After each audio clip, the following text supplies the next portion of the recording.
Hey guys, welcome back. Drip Coach here, where we don't trust, we verify, and operate with integrity and transparency. That's right. I am dropping the drip and farm for poverty. I still believe that there is opportunity to definitely empower the impoverished through crypto assets, each one reach one kind of thing. But the farming side, I don't believe that is a good idea anymore. Let me caveat that. So you can still definitely get into DeFi and get onto some of these platforms and farm, but I feel like that is a problem or a solution in search of a problem. Like the best thing that I've switched my content to that I believe in wholeheartedly is just stay humble, stack sats, never sell your Bitcoin. Like that is definitely a thing. But I also understand the human emotion because I got fucking wrecked last cycle where you look at Bitcoin and it just doesn't go up fast enough. This is also Raoul Pal's kind of thing where it's like, yeah, you see, a 2-3x and you want the 1000x. So, and this passive income kind of idea. So I'm not immune to it, but no longer out there chasing shit tokens or even farming on platforms. Like I don't do any yield farming. I think I still have some tokens on PancakeSwap because Flapjacks is tied to BNB and BTC. And I might still have like some cake, but definitely, as I told you guys, being transparent, don't trust, verify. I'm all about just focusing solely on Bitcoin because that is the fastest horse in the race, and there's no need to own anything else. Now, I say all that to bring this clip up of Jack Mallers, where he's talking about the flippening. So if you're not familiar with that, is a term coined, I believe, by Vitalik Buterin, the Ethereum creator, if you will, where the market cap of Ethereum will flip Bitcoin. Even Tom Lee, Bitmine, and his Ethereum Treasury company, I think he said the same thing. Now, I'm not going to spoil this, but there is a slight disagreement I have with Jack on this. But I want to play this flip in case you're not familiar with it. The real flippening.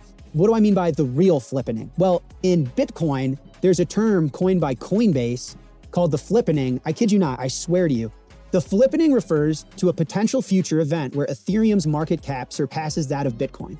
Oh, apologies, pause there. It's coined by Coinbase. I thought Vitalik. While Ethereum has surpassed Bitcoin in some metrics, God, these guys are such fucking scammers. The flippening in terms of market capitalization has not yet occurred. So this is Ethereum. That's that 2017 blip on the far left.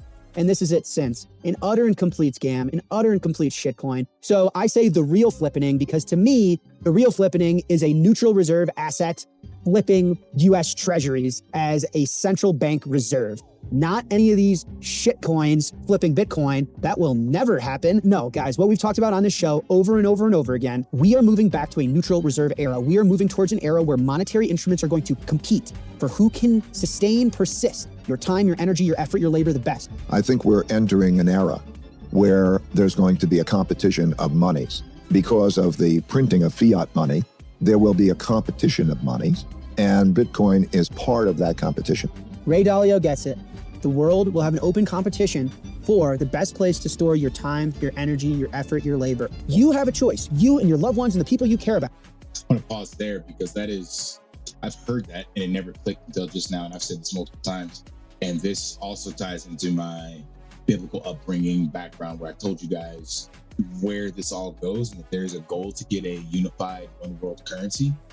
But he just said there's a competition of currencies or of money. And then the Michael Saylor quote is like, there's only room for one. And money, like the strongest money will win out. But I believe before that happens, before the total control system takes over, and it's not necessarily the strongest, but it's the most influential or the one with the most control, i.e. a central bank digital currency by the BIS or the IMF or whoever, I believe we will end up with some form of like a 3 to 5 currency system. Whatever BRICS decides to do. It's like they can't solely do gold because it's just they're not even shipping the gold. When you're trying to trade between countries at that size and that scale, they're typically doing gold receipts, and that just puts you right back in the same boat that we had with 1971, where we pulled the entire world. and took us off the gold standard. So, but let's just say gold is in there. The dollar is too entrenched globally to come out completely. So there will be a digital dollar. We kind of already have one because it's already in countries all over the world. I believe the euro, because the euro is kind of pegged to the dollar. And then BRICS and gold, and then Bitcoin. So I believe that is the next evolution of this global monetary regime. So as Ray said, Bitcoin will be in there. And Bitcoin is the one for like the people who truly understand fiat, understand what has been going on. And others, it's why the Matrix is such a great analogy. Others will depend on the system and they will not be able to unplug and get out. Like they are so dependent on the system. This is where, what do they call that? Universal income, UBI, universal basic income, I think it is, where that comes in, where people will just be like, yo, head down, give me the money you say you're going to give me, and I'm going to go on about my life. There's a large percent of the population that are perfectly happy with that, because on the other side, extreme sovereignty and holding your own and ownership over your assets, that is like, I got to admit, that's scary. Like for me, like I have all of my wealth now in Bitcoin and I've been spreading it out. I've got it on multiple platforms, cold storage, multiple different phones, but it's like shit. Like there is no support line. There is no, if I get hacked, I get that back. Like, yeah, that is very, very tough. And I have to admit, I'm not, even though I've gone completely down the rabbit hole, like, 100% in, I still can't say that I fully understand Bitcoin, because if I did, I wouldn't have this fear, so to speak. Like I would be, like a Jack Mallers or a Jeff Booth or Larry LaFarge. But I'm all in. I'm letting my actions speak for my conviction. But there is definitely still some fear from being brainwashed by the old system. So anyway, brought all that up because it's just interesting to hear them say that. Like these monies will compete. And again, there is no second best. But that does not mean, that's where I'm going to disagree with Jack. I'll show you the next clip.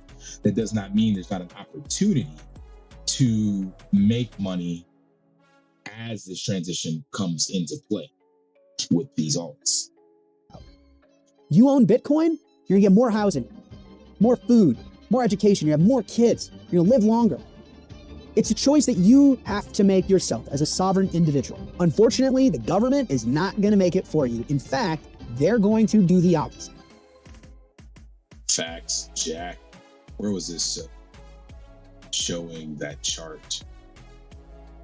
Ethereum. Which chart am I looking for here? Because I didn't get to see it in totality. There was something with, this. So gold reserves and USTs. Oh, US Treasuries against gold. Okay. So that's what he's saying, where gold flips the total holdings of Treasuries. So I think this might be global, but we have definitely seen a shift in central banks. If you watch this channel or watch Jack, where he's brought these charts up about countries dumping treasuries and hoarding gold. Like this has been going on for quite some time. And like, it's not just the US. All countries are literally running GDPs that they cannot pay back. There is the potential for a sovereign debt crisis somewhere. Again, that ChatGPT thread makes sense that it could be the dollar yen carry trade, because they're sitting at 272% GDP. That's spending almost 3 times more than earn. Like think about that. Like if this were a person and they were spending 3 times more than they earn on a monthly basis, eventually that bill comes due. And when you're in that situation, there's nothing you can do besides default. Like eventually people stop giving you credit, right? So you have to default. So the part where I disagree with Jack, it's not about the flippening itself. Like I believe this flipping he points out is indeed true. And I do not believe that Ethereum or any of these other assets will ever flip Bitcoin, ever. Like when ETH runs, Bitcoin will run. So as Jack mentioned, Bitcoin is going after a much larger audience. The best way to look at ETH is that it is a technology. And when you look at this top assets by market cap, you could say that ETH is going after Nvidia, Microsoft, Apple, Google. You know, these are technologies. So ETH is not going to replace gold. Like you can think of it again this exact same way. ETH is going to be like the silver of gold. Like if we were still on the old monetary standard of gold and silver traded more on the day-to-day basis. It was more inflationary. And then gold was more of that store of value, harder to mine, harder to store, all that other stuff. And if you look at the tech age, oil essentially becomes what Ethereum really is. It's the energy of the blockchain. So that being said, oil, silver have not flipped gold. And if Bitcoin is going after gold's market cap and it's the digital version of more easily transferable and globally recognized and validated, and as Michael Saylor says, able to be transferred at the speed of light, it's like, well, if that's gold, typically anytime something is created, the digital version of it is multiple X's bigger. So yeah, it just doesn't make any logical sense that there will ever be a flippening of the market cap. But this is where I disagree with Jack. That does not mean there's not a opportunity, because, and this is also what Tom Lee said, you're going to be able to catch bigger X's in Ethereum than you will in Bitcoin. However, I am definitely a Bitcoin maxi. Like, I would still use the Raoul Pal 80-20 rule. Like, I'm not saying go all in on ETH. I did try to open up a Robinhood and a Webull account, but out here, VPN, IDs, all this shit, they wouldn't let me open it because I do want to get some Bitcoin because of the leverage play on ETH, but that would still make up less than 20% of my portfolio. So I believe there is a solid opportunity because you're looking at a $5.5 billion market cap versus a $2 trillion. And if we see Bitcoin go to this cycle, the 5 to 10 trillion, we're looking at only 2.5 to 5x from here, 2x to 4x, we'll say 2x to 4x.